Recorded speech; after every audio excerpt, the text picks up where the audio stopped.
Bulan 2 Saiba Tolu FM, enaban 2 Raki-Raki. Bula FM namban 2 Inosor. Go etabo ke bota kola sa Bula FM nga. Bula FM namban 2 Korbu. Bula FM namban 2 Esawa. Bula FM namban 2 Lotoka. Bula. Namban 2 ng Bula FM memba. Bula FM Namban 2 NSR in Singapore. Kalau talita kada warong ng Bula FM Lotoka. Ali akar warong Bula FM namban 2 NSR.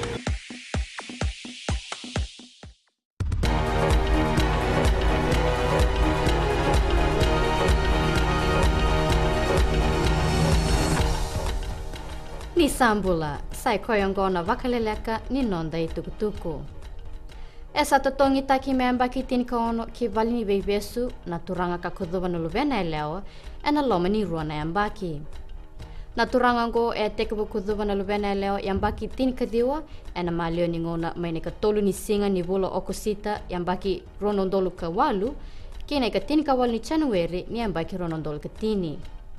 E rongoda na matapele wai ni tukuna turanga ongo buana lubena lewa me koni tukuna bua indua na kaya baka dora tiko senangai baka mate koya. Ero sama isongota ni kuwa na nonra soli tukutuku na loe ni asana rorua e na kisi kambe takikina na iliuliu baka dengu ni mate valu ni bonua ko pitan riti. Embe taki kondriti e na nona baka buna na tiko yababala e na lom ni mate valu kasanga kina me besu na iliuliu ni matini tu. Abala takana kisi na inditi o Filimoni Vosarongo, ia na matini tu e matataka mai o Campbell Morford Queen's Council. E tukuna ko Vosarongo ni dondono me ratou kakua ni kuitaki, me na veika e tukuni ka tambaki e na veitambani ni tukutuku, ka me ratou wakatulewa wakamatau. E na biuta watatiko na wakatulewa o turangani lewa o Paul Madigan. Niko na singa ni kena wakana numi ena nonda burabura na kena tini na norando wakala lama taki na marama. Erau sema wate tiko kena singa ni dondonu ni tamata yandua ena nonda burabura.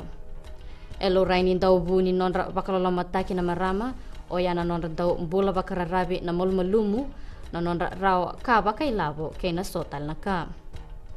Kini gitu. Erto sana laku ni kuwa na nonda mata timi ni rakavi leo yabitu kina nonda to hotela mai Dubai ni oti rona singa mai Abu Dhabi. Erto sa baka rau tuongo kina kena tegu butaki na sota ni Dubai Sevens.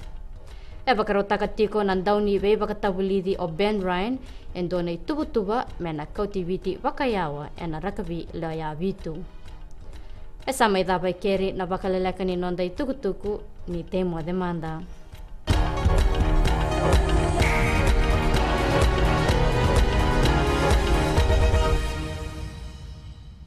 Talita na Radio Fijuan na mwirani nonda bonua. Ando talita kana warong na Radio Fiji 1 singa toka boleta ni station ni Almatua.